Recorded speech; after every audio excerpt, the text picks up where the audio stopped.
If you struggle to make decisions, this is the video for you. I am going to share 3 techniques that you can use to overcome analysis paralysis, also known as choice paralysis, also known as I don't know what to do, help me please. G'day there, welcome back to my channel. Once again, my name is Jess and I'm here to help you have a thriving and profitable handmade business and a happy and healthy life as well. And today, something that will help you with both of these things, and that is 3 techniques for overcoming analysis paralysis. This is not like, oh, what am I going to choose off the menu at this restaurant because everything looks good. That's a decision you have to make pretty quickly, although maybe the first one will help you with that.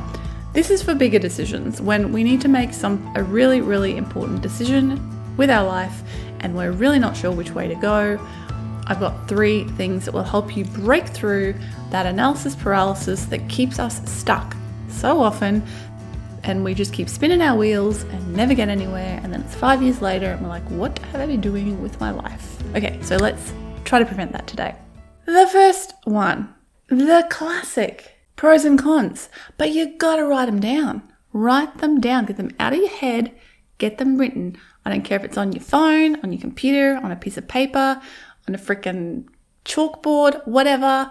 Write it down, get the stuff out of your head, because when you're in your head, it gets messy up in there, right? Like, it's really helps to get things out of your head and onto paper or screen, as the case may be. And then you can look at the things side by side. This is why a pros and cons list is such a classic, because you literally have 2 columns. You can see which one is longer. That's always nice. Which one is shorter. And that might just instantly help you make a decision. But also it just allows you to see both of the things side by side, all of the good, all of the bad about making this decision. And that might be honestly all you need to do to make the decision, is to get it out, write it down, and decide. Now, if that doesn't work, the next thing you can do is the stop, start, continue strategy. Now, I did a whole video on this about a year ago, and I'll put a card to that up here so you can watch that. Open it in a new tab. You can watch it after you finish this one. It's basically a technique to decide what you want to do moving forward with your life in general, your business, whatever it is that you're trying to make a decision around. So you decide what you're going to stop doing, you decide what you're going to start doing, and you decide what you're going to continue doing. So this is a good one if you're having analysis paralysis over going in a new direction with your business, or maybe you want to change the way you're living, your lifestyle. So they're kind of bigger things that have multiple moving parts to them. So this helps you to go, okay, well, say it's my business. What are some of the, to be more successful, to reach my goals, what are some of the things that I need to stop doing? What are some things that I need to start doing? And what are the things that I need to continue doing? And again, writing this down in your 3 columns, getting it all out. So maybe you're like, well, I need to stop checking my email 5 times a day. 5 times a day. Wow, that's conservative. Maybe I need to start a mailing list for my business, because that way I can stay in touch with my customers even if they're not on social media. Continue. Well, I'm going to continue selling on Etsy because it's working for me so far. So that is for those bigger multifaceted decisions that might be giving you analysis paralysis, because there's too many moving parts there and you're not sure which parts you should keep and which parts you should get rid of. Okay, and which parts that you've been putting off starting because you don't have space for them, because you're doing all those things that you should stop doing.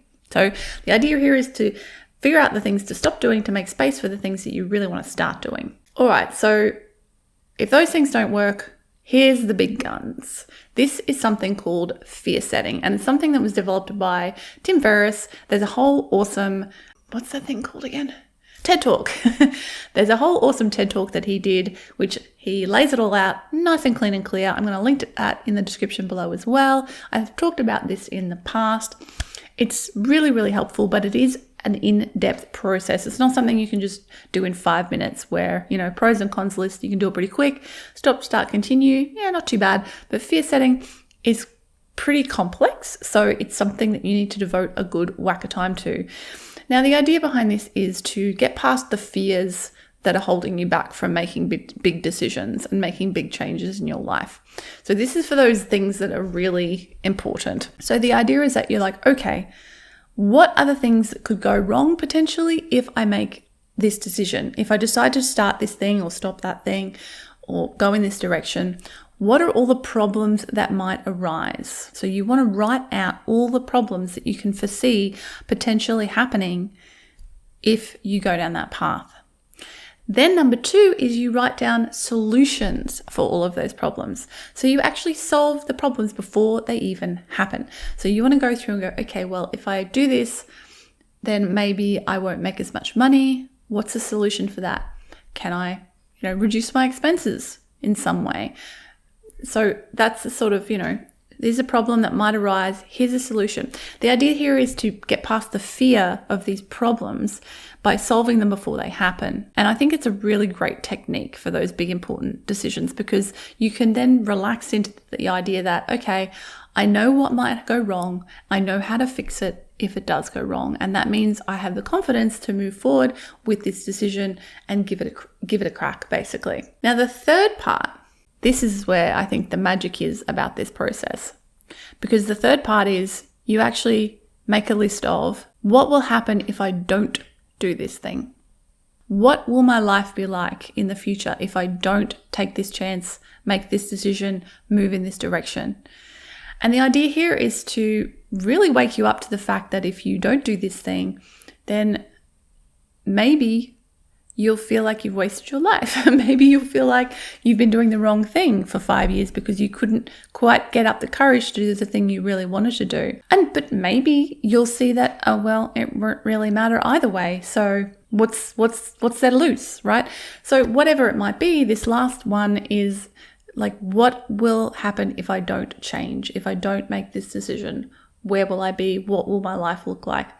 So that is the fear setting process very quickly. Again, if you are more interested, I do recommend you watch his video because he goes into much more detail. But those are 3 techniques that you can use if you're suffering from some serious analysis paralysis. I just love saying that, analysis paralysis. It's definitely something you can say 5 times fast, even with my lisp. Analysis paralysis, analysis paralysis. It's not something we enjoy having though. I certainly don't enjoy it, even when it's something as simple as being in the supermarket and not being able to decide between 3 different types of cheese. Well, let's be honest, there's usually like 20 different types of cheese, and that is a difficult decision to make because cheese is delicious. Thanks so much for watching. If you enjoyed this one, give me a big thumbs up and make sure to subscribe to my channel if you don't want to miss any future videos. Now, if you're having trouble making decisions, I did an earlier video this month on how to work out and what are your core values. So I recommend you go check that out. I'll put a card to it now. But also, if you're having trouble figuring out what you want to do with your life and what you want to do with your business, especially your handmade business, like, are you struggling with motivation to get started or keep going? I have a workshop for you called What's Your Why and Building Your Ideal Business. I'll put a link to that in the description below. It's a live workshop. As you're watching this, it may be happening or it may have happened already. And if it's happened already, there'll be a recording of it available in my membership community for makers, the Thriver Circle. So check that out if that sounds like something that you need help with, because goodness knows it's something I think we all struggle with at one time or another.